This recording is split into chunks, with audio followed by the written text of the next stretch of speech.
Now, we live in an unprecedented moment today. Now, $10 trillion of new private capital is coming to the market to invest in businesses. That's the expectation between now and 2030. That's just 48 months. It's really unprecedented, really story.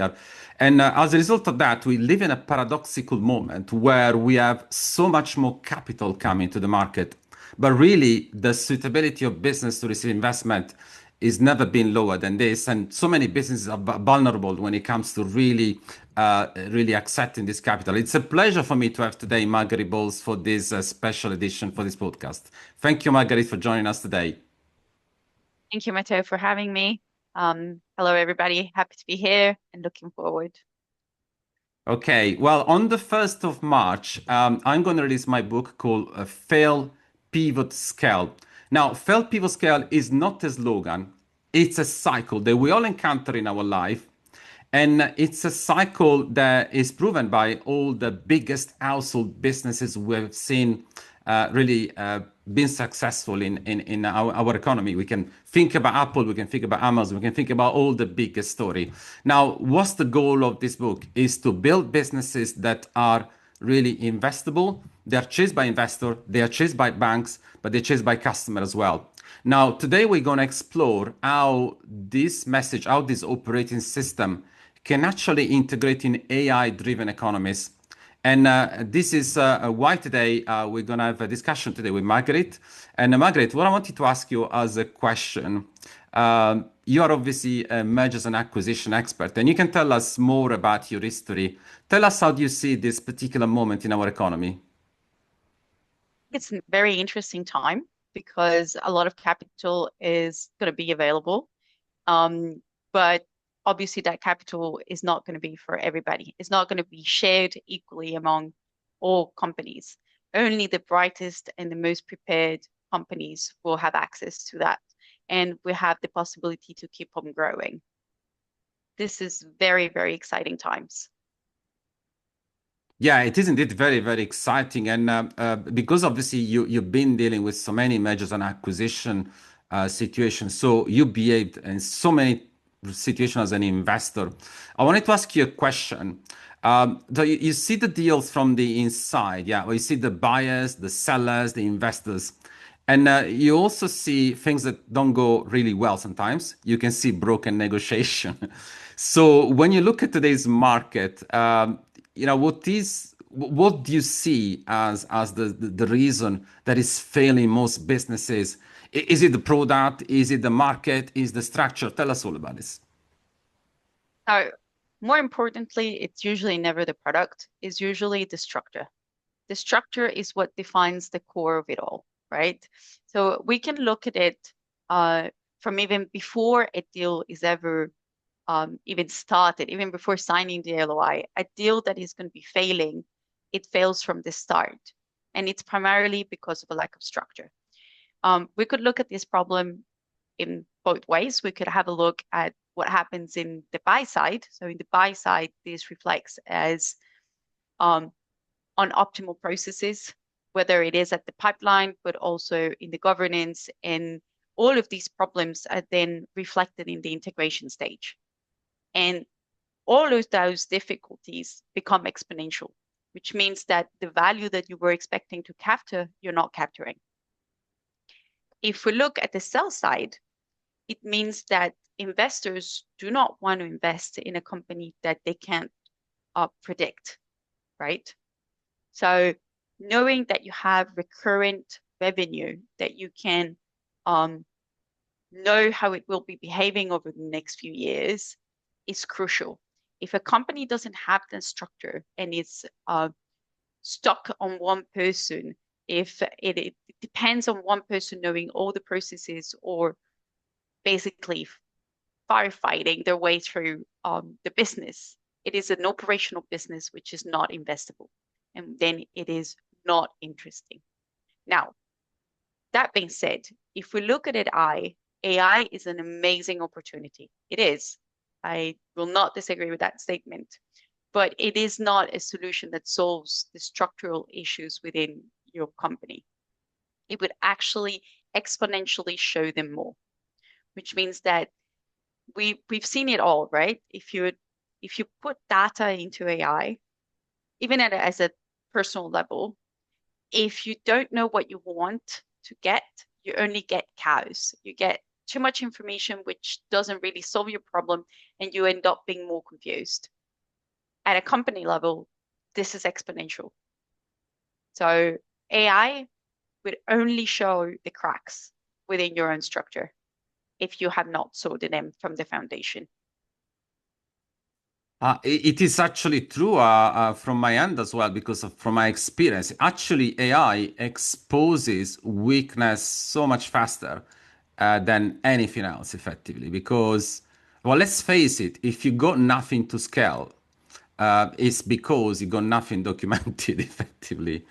So I've actually written a very strong piece on this, and I said that founder-centric business will actually almost face extinction through AI, unless you're a solopreneur that can work with the AI agent who can actually, delegate. You can be so well prepared, but obviously you're never going to go beyond a certain stage.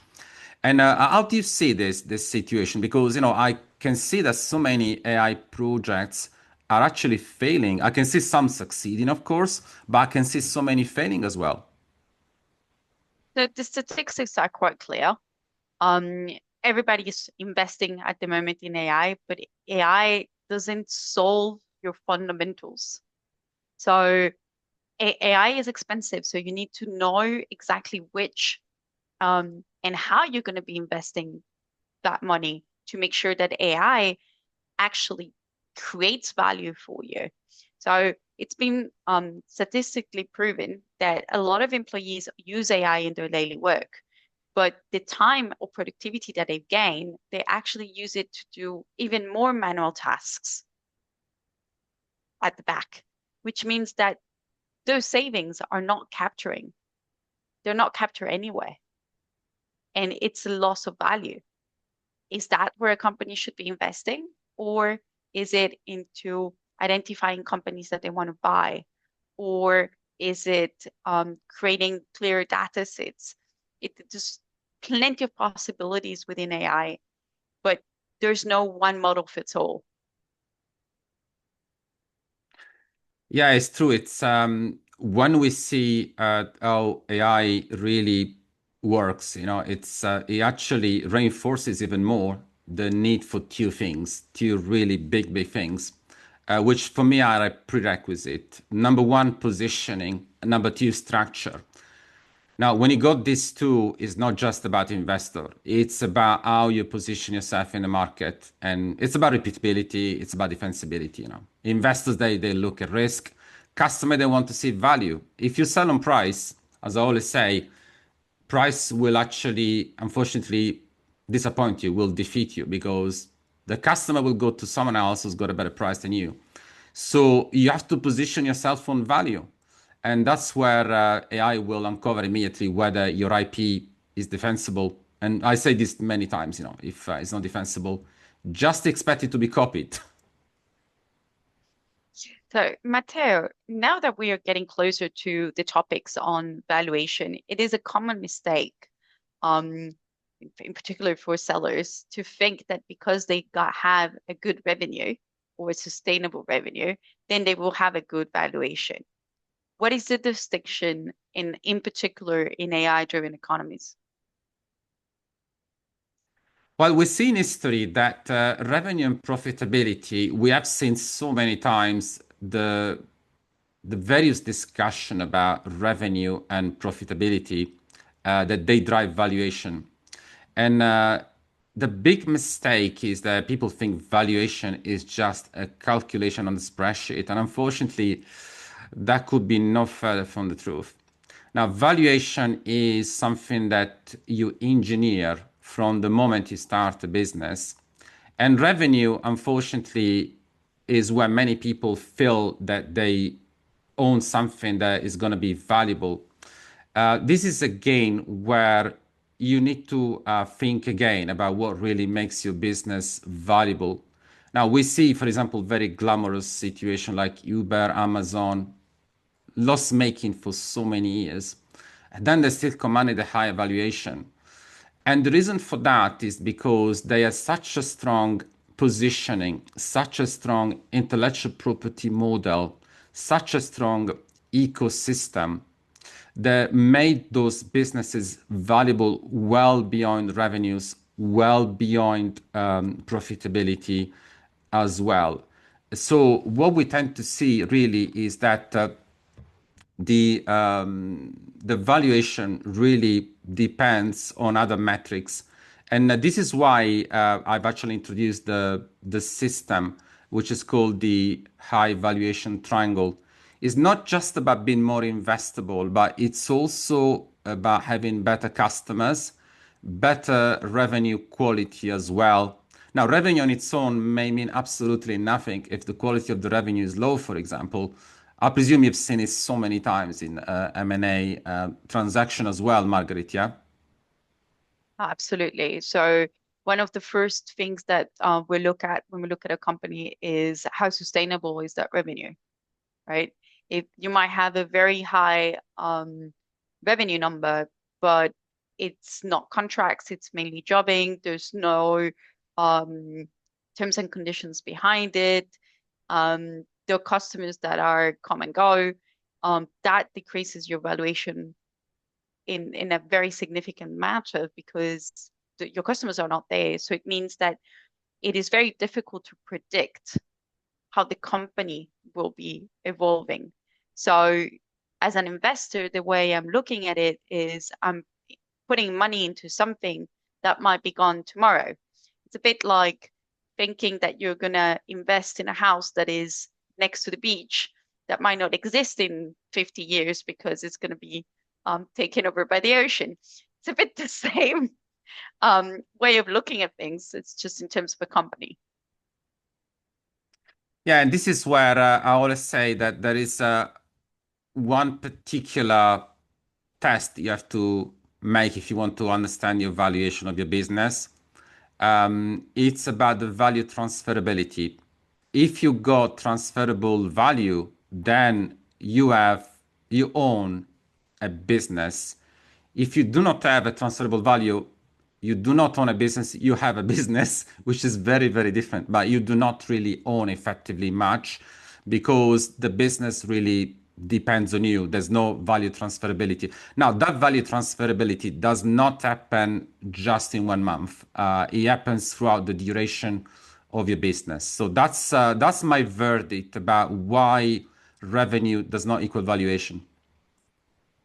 Yes, And absolutely. And sorry, go ahead, Margaret. Yeah. sorry, I want to say that if the foundation's not there from the start, as the company grows, it becomes harder and harder to change those practices that have been ingrained within the culture of the company.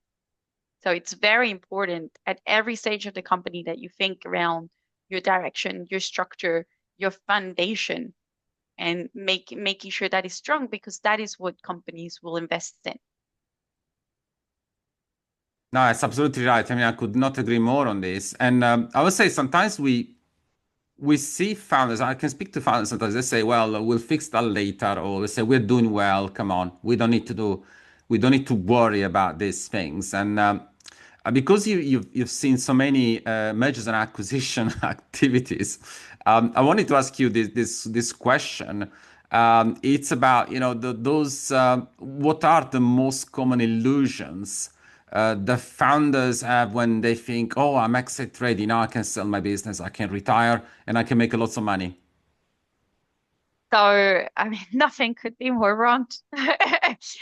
The reality is that very often when we have these negotiations around the valuation and we give the final number on the table, um, the sellers are surprised. They tell us, yes, but my business is profitable. Or yes, I have high revenue numbers. Uh, we've made a forecast and we're like, yeah, but your forecast, the growth numbers don't add up. Or um, yes, but with the synergies you'll get, you'll fix it. Yes, but that's not how it works because we need to input so much more resources, which equal cost, into making your business something that we can actually use. The systems are so far from anything that we can just plug. which means that we need to spend a considerable amount of hours cleaning data, so that that data can be then input into our system so that we can invoice. Because it's as simple as that. If we cannot invoice because data is not there, then we don't have the revenue, and it's a snowball effect, right? And there's a common misconception that a large company can fix everything, and that's not true. Um, there is also the example where they tell us, oh, we can explain this during the due diligence. Yes, but I need data. It's not just discussions. It needs to be supported. Otherwise, it cannot be reflected and it cannot be mitigated, right? Because as part of the due diligence, what you're also trying to do is identify all the risks for valuation purposes, but also for the integration.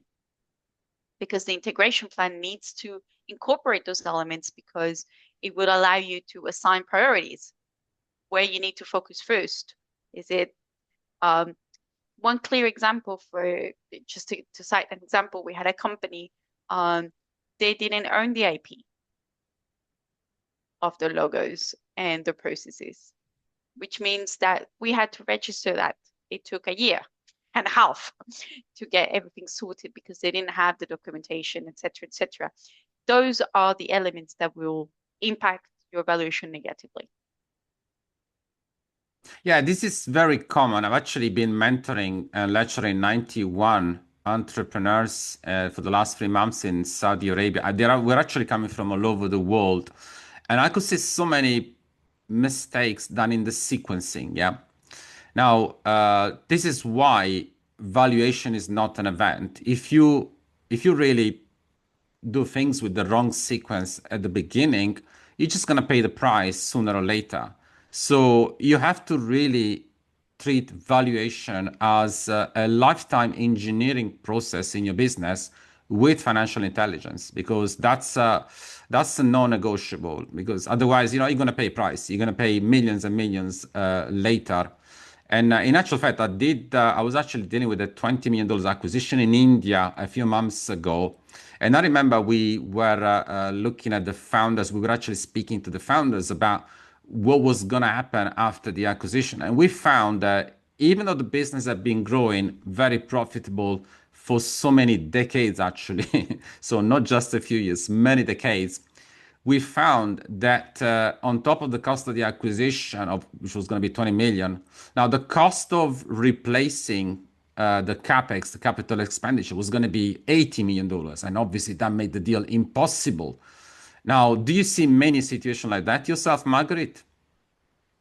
Yes, so we've seen it happens a lot with the capex. So, for example, for companies that provide servicing, they haven't been maintaining the vehicles.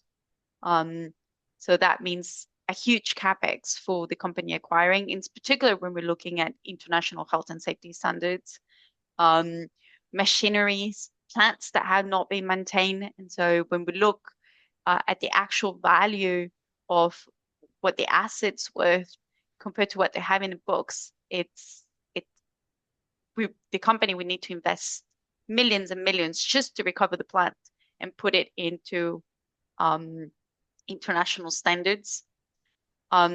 This is a very common problem, and I think it's a matter of how the founders decide to invest their capital, right? If they're putting everything into the salary or they're actually reinvesting into the company, which comes to a very interesting question for you, Matteo.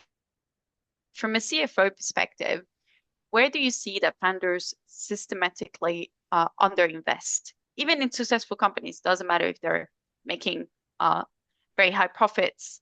Um, what would you say are the common mistakes? I would say some of the situation I see very frequently happening is definitely we see the management death as well beyond the founder. Now, this is again what makes a business transferable. It's about really making sure that the value is well beyond what the founder has built for so many years. That comes always too late. But there's one thing that, in particularly me professionally, I feel is particularly damaging many businesses. They tend to really bring in a finance professional too late, always too late. That's almost systematic, I would say. Now, building and creating wealth without financial intelligence is not really, it's effectively what makes a business less valuable later, because building valuation does require financial intelligence. And whether founders like it or not, investors always back financial intelligence. I'll give you an example. I was working for a business that just received funding from a private equity, and that was in UK. Yeah. And what they have actually reinforced in the investment agreement after negotiating their own deal, which was not very good for the founders, by the way, they've actually imposed that the founders have to recruit a CFO who was going to run the monthly board meeting. Now, how much better is it to have a CFO before you negotiate with the investor than it is after being imposed after the investor effectively comes on board? Now, that's a typical situation, and the cost of this could be millions. It could be many many times the cost you think would have incurred. I mean, not understanding what investors want, what banks want, but even what customers want from you in terms of lifetime value is a major mistake I see all the time. And that goes back to the situation where you don't invest sufficiently into the right talent. Hmm, Yeah. absolutely. And one thing I would add is successful businesses, they they miss on one particular situation. Now, that's going to be even more relevant in AI driven economy, which is intellectual property. Now, people tend to think that they have to monetize intellectual property as soon as intellectual property exists. Now, that could not be more dangerous, because monetizing comes after two things. First of all, protection, and secondly, control. Now, if you don't control your intellectual property and you start monetizing it, you may actually be uh, writing a death sentence for your business, because then, especially in AI driven economies, it's so much easier to copy now than it was Hmm. previously. So that's a very important point, and that's something that many people they should be thinking about. And that brings me to another question for you, actually, Margaret. I was thinking about redesigning for transfer and not survival. So let me ask you this question: when a business realizes it just cannot get investment, is not investable, what do you think is the smartest thing to do, the smartest pivot you've seen? I would say not really operationally, but really structurally. What made the change? What did they do so that they could do that structural change? So the first thing, the most important thing is understanding that you're not investable. That's the first. Like accepting as a founder that what you currently have on the table is not investable. That's the first. The second is to stop, because there's no point in running in the wrong direction, right? You need to take a step back. And this is often the difficulty that we see with founders. They're so operational that they struggle to institutionalize and take a step back. So they need to assess their operation and understand if the business is fully dependent of them as a founder or if they're acting as a CEO. If they're acting as a founder and they are firefighting their way through the die, and every single decision has to go to that person, Otherwise, so he's not really delegating because he's taking all the weight on their shoulders. And there is so much that one single person can do. Even we all had 24 hours in one day. And so that is a very crucial test for me. Understanding if the founder can live for a month, the company, and whether that company crumbles. If it does, then you have a problem and you need to find ways to develop or change your management into people that are going to be able to transmit your vision across the company as a whole. The second is seeing IP as a platform. IP is not a product, it's a platform which you build on, right? It doesn't mean that as soon as you have it, you need to use it. It means that you build the building blocks of your castle.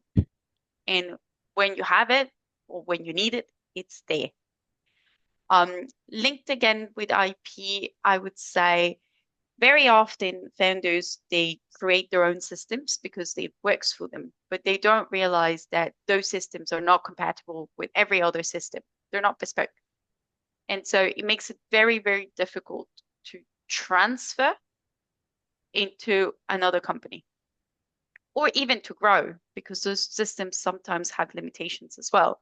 And then adding a band-aid to a system which is not working, it's worse because it's just going to create more damage. And I've seen it so many times where the companies have outgrown their systems. And by doing that, the cost at that point in time to do any changes is so considerable that it doesn't allow them to have a complete understanding of what is happening within their own business. Now, the other thing that I would say is really understanding what kind of investor or buyer are you looking for? Different companies look for different things. If you're going into private equity, they're going to be looking at strong profits and recurring revenue, right?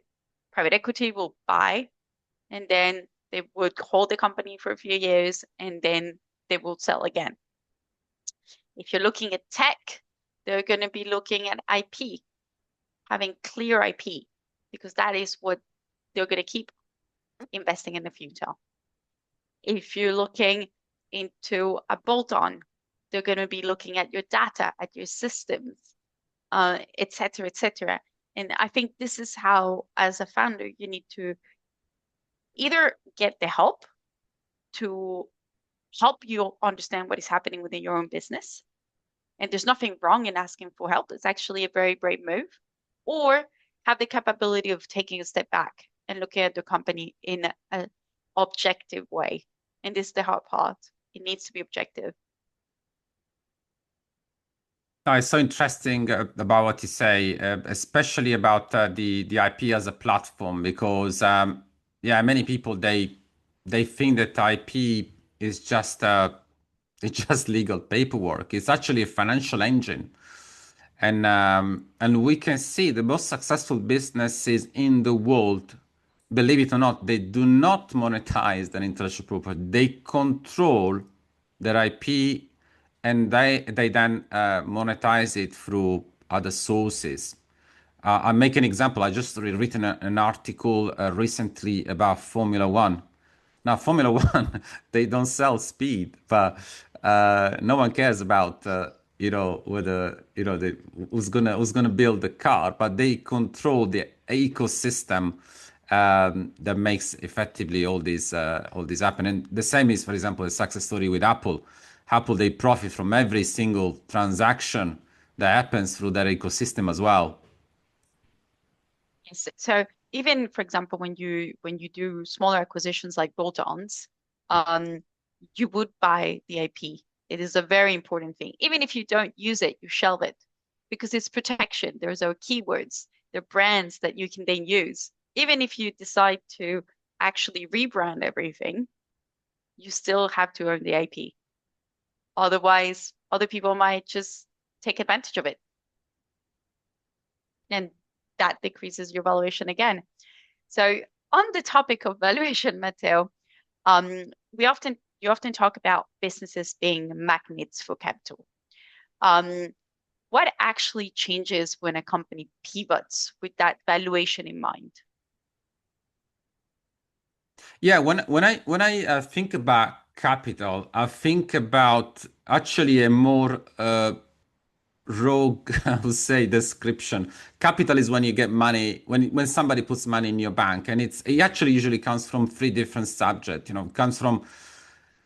comes from customers, they buy your product. It comes from banks, they fund your business when you want to grow, and it comes from investor.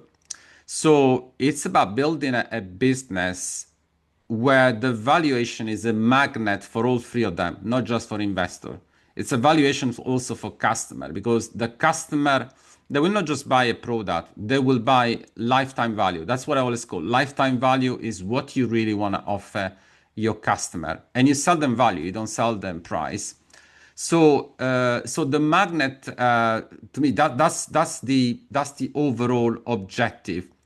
Now, what I've established that is the high valuation triangle, where if we say, for example, obviously we live in AI-driven economies, and many people think uh, a lot about artificial intelligence as the new electricity.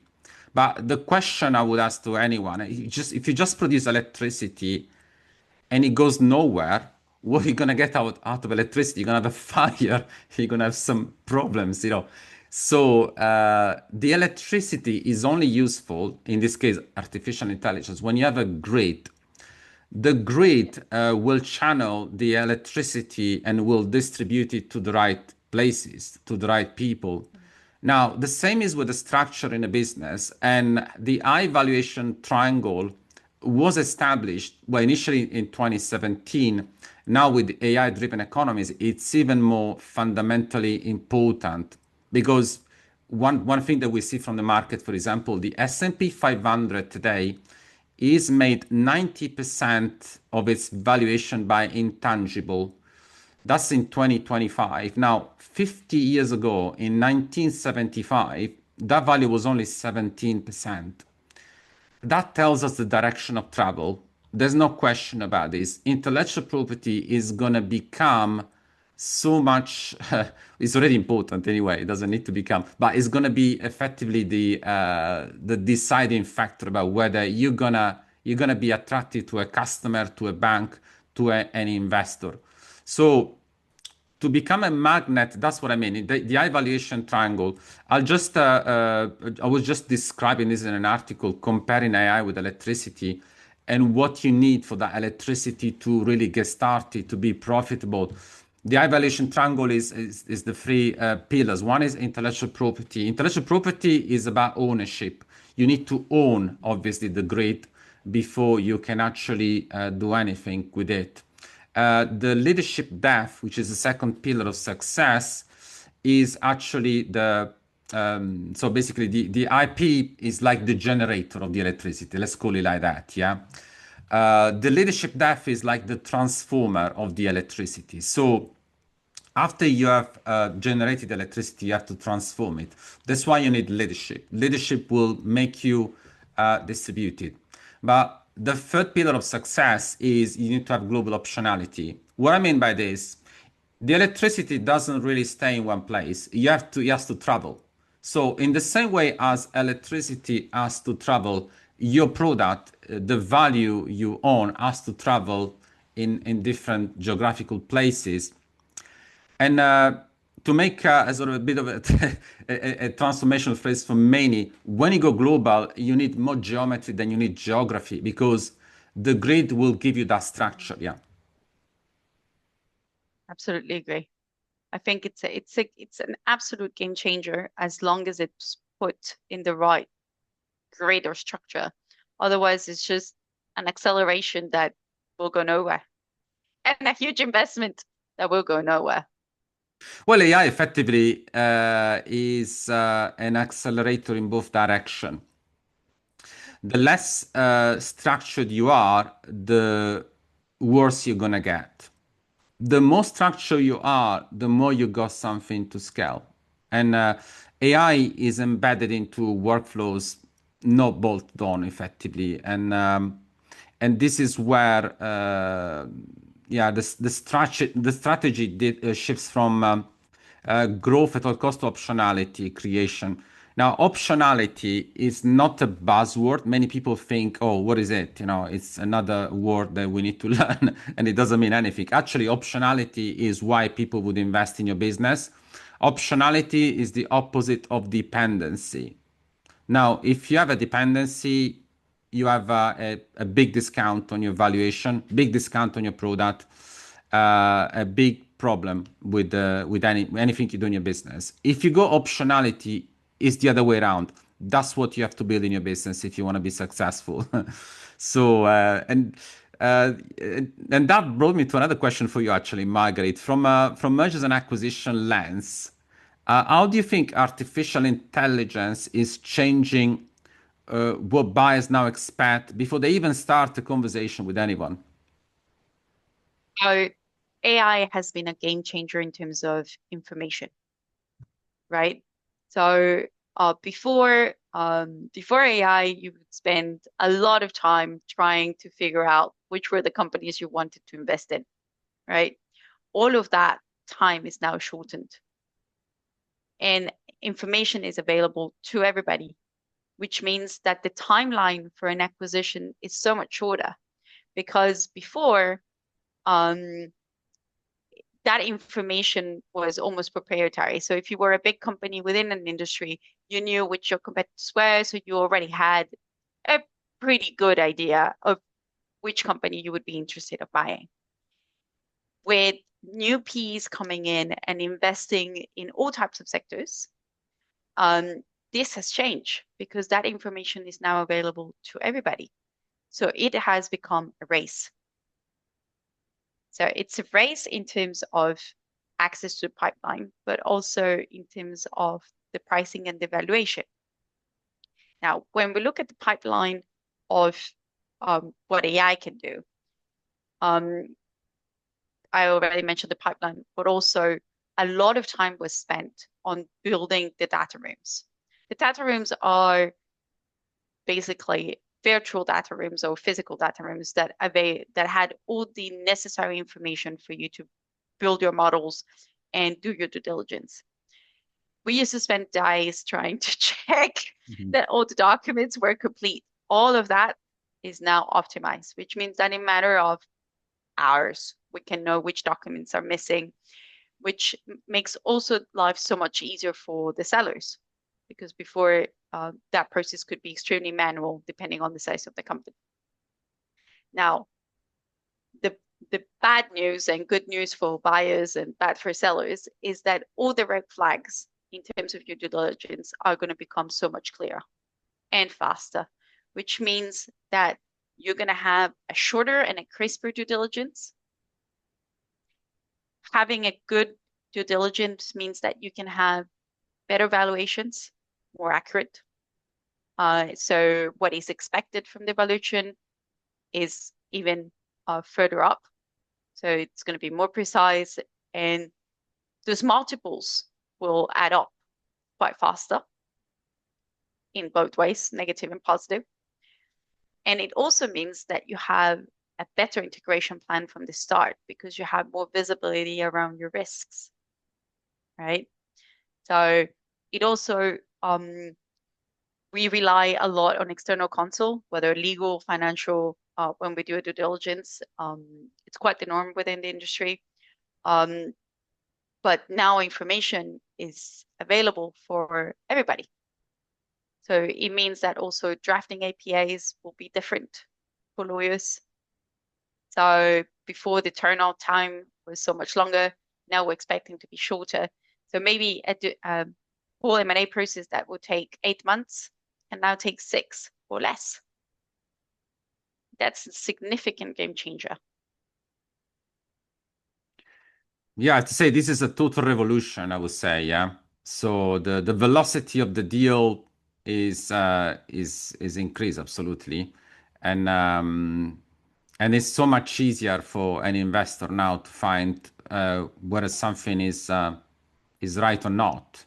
And I have to say, yeah, this is where we can see that many businesses, they need to really adapt to this new situation. As I was saying before, it's paradoxical because there is so much more private capital coming to the market. It's never happened in our history. Obviously, the economy is growing, but that's an extra $10 trillion coming to the market. So we have to really do so much more work about that, don't we? Yes. And the good news for the investors, though, is very often companies would invest quite a significant amount of money, um, just identifying whether that deal was a good fit or it wasn't. With AI, that time would be significantly and cost decreased. So before it could take months, now it could take just a couple of weeks before we know whether that company is a good fit or it isn't. It's a revolution for us. Yeah, indeed, game changer, indeed, yeah. Um, so I wanted to talk a little bit more in detail on AI. So why do you say, Matteo, that many AI initiatives actually could destroy valuation instead of increasing it? We've looked at the positive side of AI. Um, Now I would love to understand how can AI be terrible for valuation? Yeah, I would say it's not really about AI being bad for valuation. It's about AI initiatives because AI initiatives they will destroy I would say valuation dreams more than valuation. Let's call it like that. What I tend to do AI initiatives, especially with founder-centric businesses, that there are dependencies, and when that happens, AI has nothing to scale. The weaknesses are really, really amplified. Now, according to Gartner, they actually put out a report last year saying that 40% of AI projects will fail. And the reason is quite simple. It's not because the technology is not good. It's not because there is not sufficient capability actually to make that project work well. It's about the lack of structure. It's about the lack of processes around the business, because AI is the the implementation of AI agent is not about introducing more meetings, introducing more discretion into the business. That all goes away. You need to give a job to AI agent, and that job needs to be executed. If you haven't got processes and there's no documentation about them, you clearly are going to be unable to do anything with it. So that's what I say. The distraction of valuation dreams. AI does amplify poor processes, unfortunately, and valuation increase only when AI reinforces, that obviously all these processes are working well. And it's about really defensibility of your intellectual property as well. I speak to quite a few people. Sometimes I got direct messages on LinkedIn, even the other day, telling me, okay, ChatGPT is now everything I need so that I can actually find out the answer that I need for my business. Well, I always say this, for me, ChatGPT or Gemini or Claude on their own, they are productivity theater because they don't increase any valuation at all. They can actually make you feel bad or worse depending on how you feel about it. But the real increase in valuation, the real increase in value transferability comes with the AI agent implementation. Now, people talk a lot about AI agent implementation. There's another big subject I wanted to just introduce here today because not many know about this, but it's AI governance. Because many people they are going towards AI agent, which is fantastic if they can do. That's the first hurdle. Well done if you're able to implement AI agent, but don't forget about AI governance as well. Governance is absolutely crucial. And it's often disregarded, in particular in a world where AI potentially leaks. Anything can happen if you don't have the right governance. your company will not know how to behave, right? Yeah, you can It's the actually backbone. you can create disaster out of lack of governance. Yeah, and it's about AI. It's about making decision making more scalable. Okay, so will AI implementation make my decision making process faster? Will it give management leverage? I've actually had visited a customer a couple of weeks ago. They told me that they have so many AI agents working, and they are actually reporting to a sales director. Now, guess what's happening when it works well? They got too many customer leads, so they can't cope. They cannot cope with the productivity increase. But before you do that, you have to be really stretched well. So that's something to be considered. So don't forget about management leverage and making decision making much more scalable. That's what AI should really do. Absolutely. I entirely agree. I mean, it's a good problem to have. It's better to have more leads than not enough, but still not ideal. You run out of Because time, you it know. penalizes you in the end because then you build a reputation of not being able to answer your leads, right? Which is Again, not that's great a in the yeah, market. that's such an important subject because when people start to know how to manage AI agent, they will have to then learn how to, you know, make sure that the activity. That's why AI governance is so important. You know, AI agents implementation is absolutely fundamental, but AI governance is also incredibly fundamental because guess what happened when the AI agent start calling, well, they can't stop calling customer who said no, or maybe you know the calling too many potential customer than the business can actually afford to do. So I mean, this is again another aspect.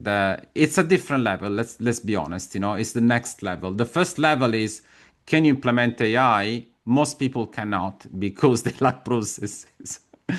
And Right.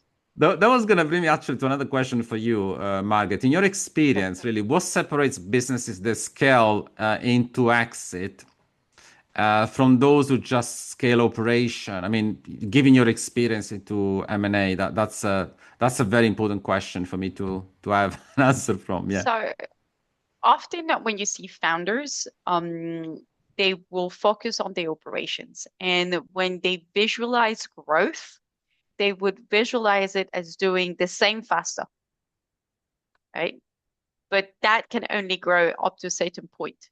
There's a point, there's a there's a ceiling to how fast you can do things if you keep doing exactly the same. A CEO would look at a company at the intention of doing things differently, so decoupling, and he would look at institutionalizing his processes, right? So that he can gain more value from the activity that he's performing. Now, there are, I think, a very important thing, yeah, a few things that I would like to mention. The first one is strategic patience. We see a lot with founders, certain startups. They have this fight for revenue. They would take any project, no matter what the cost, without really realizing whether it's the right customer for the company, whether there is an opportunity cost attached to taking that customer. Is that customer, what's the impact of that customer on my valuation, right? If you take a customer that's completely unrelated to your business and that will not result in recurring revenue, what you're doing by taking that customer over, maybe to cover payroll, is actually penalizing your valuation and what investors look like. The other thing, which is a bit of a warning, and you see that a lot with certain startups, is the clear ownership structures. So they tend to have a very complicated legal plumbing, which for an investor or in an investor's eyes is an absolute no-no because it's a nightmare to untangle. Examples of these is overlapping IP claims from previous contractors or complicated revenue sharing agreements. These are items that during a due diligence are considered really big red flags. The other, and we already discussed it several times before, is basically the ability to pull into larger platforms? How easy is it for your company to just plug and play into a larger corporation? Or are your systems so um, basically customized that they're very difficult to manage? Um, this means obviously easier integration, less resources. So you're going to have investors with shiny eyes. Um, and the last time we've discussed this all across this podcast is the attitude of the founder. Um, Thinking about an exit is thinking about being institutional. And being institutionalized means that the founder cannot be involved into everyday operations. The founder needs to be thinking of the direction of where the company is going to go next. And if he's busy firefighting across the day, he never has the time to think beyond and to think ahead, which is basically what the corporation needs to keep on thriving and surviving in the future. Yeah, that seems to come back always to the same issue, a lack of education about creating transferable value. That's really something that we see so many times. Yeah, I suppose you do that as well. I mean, unless and until there's an event that doesn't seem to be sufficient awareness about really bringing transferable value. I mean, I think there is an awareness, and sometimes there is a I'm not sure how to do it. And I Hmm. think there's a big difference between I'm aware there's a problem, I just don't have the solution, and the lack of awareness. And it comes to a very crucial question. And I think people who listen to us might be asking as well, if a founder were to tell you, I don't want to exit, I just want to keep running my business as it is, I'm very happy the way it is, what would you tell them? No, yeah, that's such a common question because even the other day I was speaking to a business. They were having a bid, then that bid was suspended. So we don't need to do any more work anymore. Well, guess what? When they come back to you in 18, 24, 36 months time, and you haven't built your high valuation strategy, then you will not be ready. Well, my simple answer is yeah. In order to really be competitive with your customer, with your banks, and investor or non-investor, if you need investor, to really engineer a high valuation strategy is fundamental to have a business that is competitive every day with with with all your with your customer, with your markets in general. I would sell this non-exit business. Let's call it non-exit just to give them a bit of a name. Yeah, they still need exit grade structure because that's what brings better terms with banks. That will brings, for example, a better relationship with customers because when they see a structure and a positioning that works very well, whether you want to exit or not, that's gonna give you a premium on the market. That's gonna give you a strong position into the market. The other thing I was going to say, if you build transferable value, even if you're never gonna transfer value, that brings the business a very, very important quality. Now, the business has got a strong structure and therefore it's very, very resilient to any shock. Because let's not forget, the economy changes, the market changes all the time. And unless you've got the right structure, the right positioning, these are no buzzword. This is, strong value proposition to your customer, for example, strong governance, strong leadership, for example, execution without emotions. Yeah, because many times founders or businesses that are not structured, they tend to rewrite their strategy so many times. They got a great strategy, but it doesn't work. I always say great strategy is everywhere, but great execution is rare because again, the structure does not allow you to keep the same strategy that you had. So that's again a very important reason why you want to run a high valuation strategy in any case. Now, the other thing is why it's even more important now to have an exit plan than it was before is because of artificial intelligence. Because artificial intelligence is driving market that will punish dependency. So you have to even more now build more optionality into your business, because if you don't do that, competitors will surpass you. And again, high valuation strategy exit plan will mean that you have to have a strong intellectual property strategy. And if you ignore it, especially in AI-driven economies, you'll get copied, or you will get someone will do better than you, definitely, basically, because you have to assume that. So in a few words, yeah, you got better financing terms, even if you're not going to exit, but you have an exit plan or high valuation strategy, better customer trust, strategic freedom. That's very, very important. Optionality gives you that. Absolutely. So Matteo, you mentioned your book Fail Pivot Scale. I wanted to know if you had to redefine what each of the words mean in a AI-driven economy, what would that be? Well, in actual fact, AI has brought the high valuation triangle to a different level now, because it becomes such an important tool. So I'd have to say this. Obviously, the three words are fail, pivot, scale. And as I said, it's not a slogan. It's something that, it's a cycle, effectively, because we see this happening with the most successful businesses in the world. Now, fail could mean, in the context that we are talking about today, it's just failing to be transferable. Failing to be transferable means you have dependency, effectively. It means that you don't have optionality, because optionality in every terms, optionality of customer, optionality of markets, optionality when it comes to leadership is the buzzword I like the most, really, when it comes to doing these things. So failing to be transferable and failing to reduce dependency. As I said, the cycle start with failing, because failing is data. And I always say you have to fail smart, you have to pivot decisively, and then you have to scale strategically.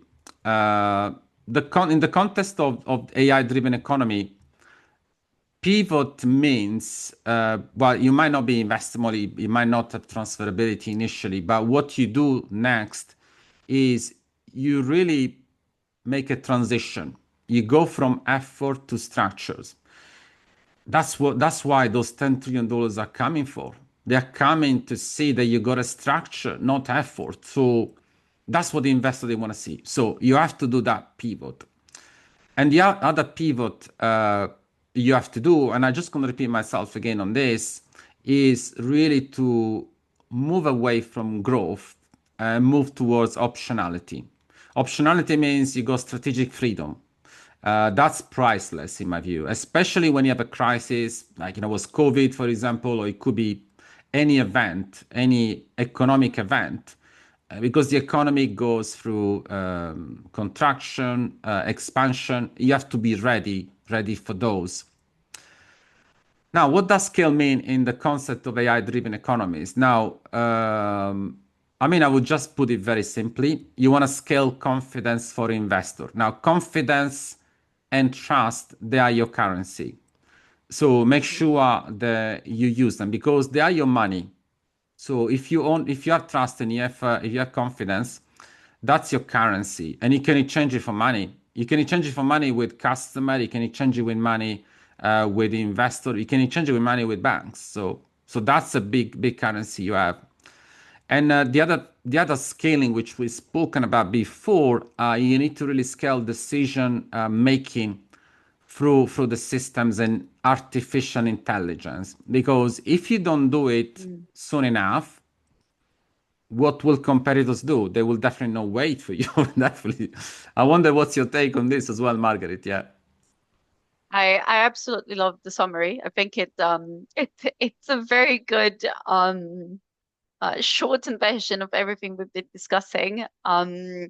And it's crucial for a company to go through these stages. Unfortunately, it's like a life cycle. It's like it we all have to fail. It's how we get the failure and how we stand up in which direction we take after. Failing is unavoidable. Every company has had it, um, some more than others, but it's how you basically pivot and how you then take the new opportunities that come along. Yeah, That is what, that's so sorry, that's fundamental. what Yeah. investor. Yeah, and investors would look for that. They're looking for something that is perennial, right? That will continue on and on. And the fact of how you manage to stand up from your failures gives a lot of reassurance to investors because they Yeah, know that they're investing in something solid.